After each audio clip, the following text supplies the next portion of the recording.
एक गांव था। उस गांव में एक सुशीला और श्याम नाम के पति पत्नी रहते थे। उनको एक डॉली नाम की लड़की थी। एक दिन श्याम कार एक्सीडेंट में मर जाता है।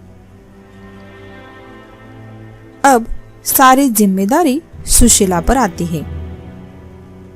घर पर कर्जा होने के कारण उन्हें दूसरे छोटे मकान में रहने के लिए जाना पड़ता है। अब सुशीला बहुत चिंता करने लगती है। एक दिन डॉली अपनी माँ से कहती है, माँ, तुम चिंता मत करो, तुम सैंडविच बहुत स्वादिष्ट बनाती हो, क्यों ना हम उसे घर पर बनाकर बेचें। तो सुशीला घर पर सैंडविच बनाती है और वो घर के सामने बेचने लगती है। सैंडविच ले लो, सैंडविच ले लो। सुशीला के सैंडविच बिकने लगते हैं। कई दिन हो जाते हैं। डॉली अपनी माँ से कहती है, माँ, यहाँ सिर्फ इस एरिया के लोग तुम्हारे सैंडविच खाने के लिए आते हैं, क्यों ना हम एक ठेला ले ले और सैंडविच जगह जगह जाकर बेचें। अब सुशीला सैंडविच जगह जगह जाकर बेचने लगी।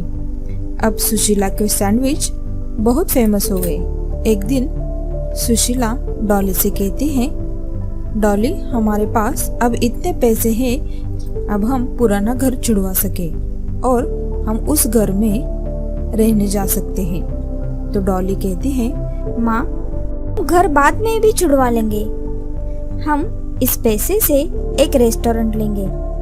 हमारे ठेले पर जमींदार, सरपंच, ये बड़े लोग आकर सैंडविच नहीं खाते, थोड़ा हिचकिचाते हैं, इसलिए हम रेस्टोरेंट खोलेंगे। तो सुशीला ने और डॉली ने एक बड़ा सा रेस्टोरेंट खोला और सुशीला की कमाई अब बढ़ गई।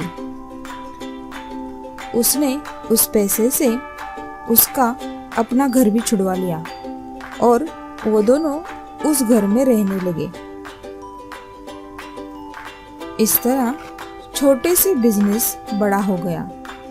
घर के बाहर सैंडविच बेचने वाली सुशीला अब बड़े रेस्टोरेंट की मालकिन बन गई। इसलिए कोशिश करने वालों की कभी हार नहीं होती।